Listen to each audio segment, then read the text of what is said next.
পেরে আমি নিজেকে ধন্য মনে করছি। আমি আসলেই অনেক লাকি যে আমি আপনার মতো একজন বস পেয়েছি। আপনার আন্ডারে কাজ করলে আমি শিওর আমি অনেক কিছু শিখবো। Thank you so much ma'am. Ma'am, আমি চাচ্ছি আপনি আমাকে একটু মাথায় হাত দিয়ে দোয়া করে দেন প্লিজ। আরে না না, দোয়াটা করতে হবে না, তুমি কেপেবল, আমি জানি তুমি খুব ভালো। না না ম্যাম, আমি আসলে নিজেকে ভাগ্যবান মনে করবো। ইনসিস্ট, প্লিজ আমাকে একটু দোয়া করে দিন। তুমি না, আচ্ছা ঠিক আছে, দোয়া করে দিচ্ছি। খুব ভালো করো, best of luck. Thank you so much ma'am, thank you. Okay, আসি তাহলে, চলো চলো চলো।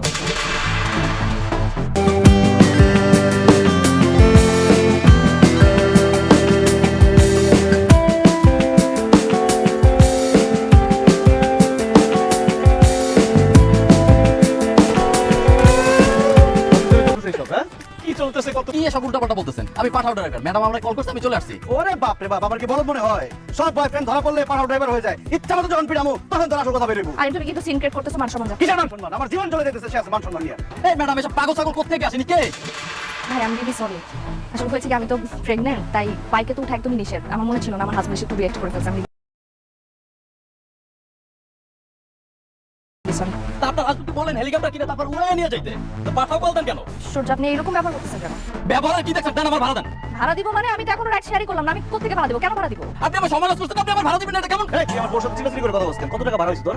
200 টাকা ভাড়া। তো 200 টাকা আমি দিতেছি। ওকে নিজে ভাবে চিল্লাইতাছিস না, সারা জীবন তোর বাইকে চালাই দিব, জীবনে কোনো উন্নতি হবে না। এটা তো 200 টাকা। যা যা তুই, যা যা। কি সব বাইকটা উঠতে যাও? অ্যাক্সিডেন্ট হলে? রাখো তোমার অ্যাক্সিডেন্ট। তুমি আপনাকে কি বললা এই লোক আমার বয়ফ্রেন্ড? এটা থেকে মনে হয় তোমার বয়ফ্রেন্ড। আরে এখন একদমই টপিক চেঞ্জ করবে না। তুমি একটু আগে ক্লিয়ারলি বলছো এই লোক আমার বয়ফ্রেন্ড। আরে আমি কেমন আছিস তুই? আমি খুব ভালো আছি। তুই যে আসছিস আমাকে ফোন করে আসবি না? ফোন করে আসতাম, কিন্তু আমার ব্যালেন্সটা শেষ হয়ে গেছে। এই তোর বাসা আসার জন্য কি আমার পারমিশন লাগবে? হ্যাঁ, তোর বাসা মানেই তো আমার বাসা। এই এই এই আমাদের বাচ্চাটা কেমন আছে?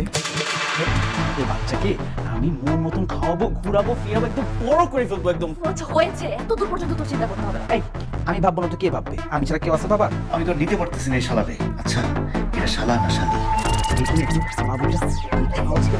যতই মেয়েদের মতো ঢং করুক, আসলে তো এই মাল ছেলে। জান, ভাই আমাকে এত জোরে ব্যাট টাচ করলো কেন? আমি ব্যথা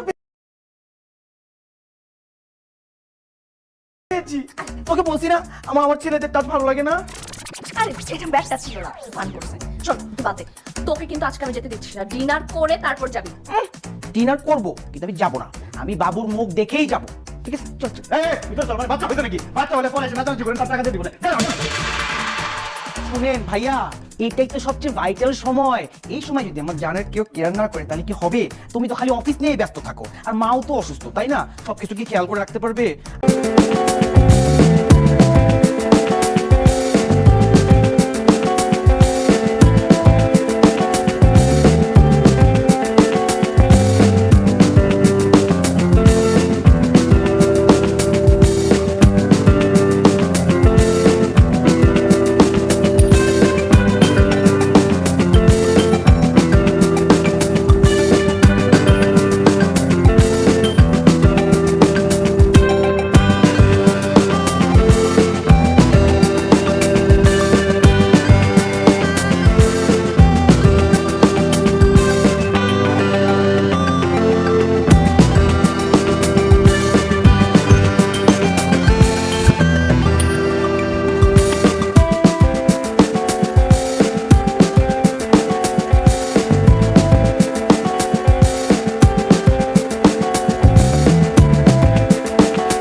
আমি বলছি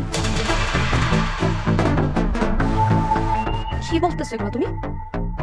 তোমার মাথা ঠিক আছে? হ্যাঁ, আমি অন্য বাচ্চা পেটে নিয়ে করতেছি মানে কি? আরে তুমি আমার স্বামী, বাচ্চা তোমার। আমার বাবা হওয়ার কোনো সম্ভাবনা নাই। আমি বাবা হতে পারবো না।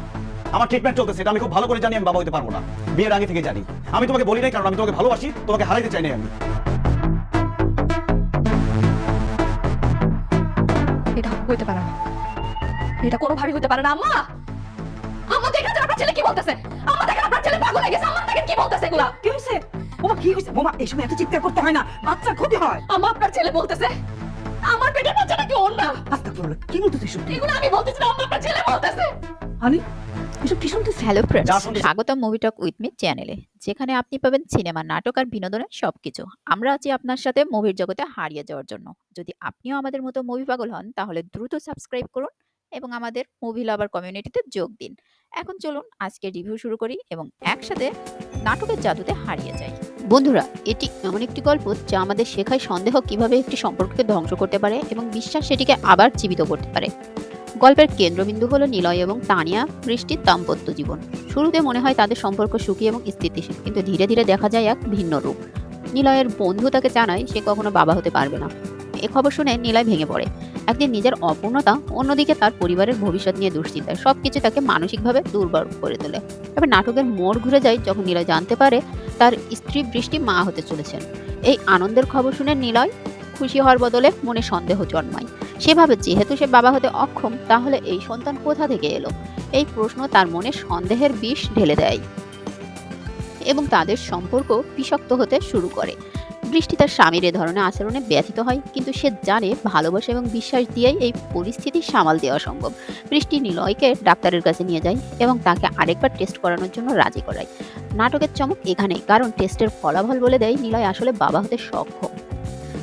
তো একটি বার্তা দেয়, সন্দেহ যে শুধু একটি সম্পর্ককে বিষাক্ত করে তোলে তা নয়, এটি আমাদের আশেপাশের মানুষদের ভালোবাসা এবং বিশ্বাসকেও ভেঙে ফেলে।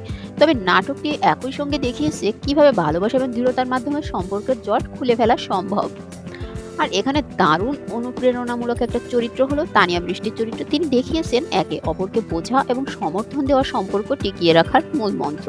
অন্যদিকে নিলয়ের চরিত্রটি একটি সাধারণ মানুষের মানসিক দ্বিধা এবং সংকটকে চমৎকারভাবে তুলে ধরেছেন। বন্ধুরা, এই নাটকটি শুধু একটি বিনোদনমূলক গল্প নয়, এটি জীবনের একটি গভীর সত্যকে সামনে নিয়ে আসে। সন্দেহ একটি সম্পর্ককে কিভাবে ধ্বংস করতে পারে এবং সত্য ও বিশ্বাস সেটিকে কিভাবে বাঁচিয়ে তুলতে পারে, তা এখানে অত্যন্ত দক্ষতার সঙ্গে দেখানো হয়েছে। এটি আমাদের শেখায় সম্পর্কের যে কোনো সংকটের সময় একজন আরেকজনকে বোঝার চেষ্টা করা এবং সত্য সামনে আনা কতটা গুরুত্বপূর্ণ। বন্ধুরা, সবশেষে একটি কথাই বলা যায়, এই নাটকটি একটি আবেগঘন নাটক, যা হাসি, কান্না এবং ভালোবাসার এক অনন্য সংমিশ্রণ। এটা ফানিও বটে, তবে কিছুটা। যারা পারিবারিক নাটক দেখতে পছন্দ করেন, এটি তাদের জন্য অবশ্যই দেখার মতো। নিলয় এবং তানিয়ার অভিনয় আপনাকে মুগ্ধ করবে, আর তার থেকে বেশি মুগ্ধ করবে চিত্রলেখা গুহ মানে নিলয়ের মায়ের অভিনয়। আর গল্পের গভীর বার্তা আপনাকে ভাবতে বাধ্য করবে, আসলে কি দেখলাম। আপনারা যদি এই ধরনের দারুণ গল্পের রিভিউ পছন্দ করেন, তাহলে আমাদেরকে অবশ্যই একটা সাবস্ক্রাইব করতে ভুলবেন না এবং লাইক দিন, শেয়ার করুন। আপনাদের ভালোবাসা আমাদের নতুন নতুন কন্টেন্ট তৈরি করতে অনুপ্রাণিত করে। তো আজকে এ পর্যন্তই, পরবর্তীতে আবার কোনো নাটকের রিভিউ নিয়ে হাজির হব। সে পর্যন্ত সবাই ভালো থাকুন, সুস্থ থাকুন, টাটা।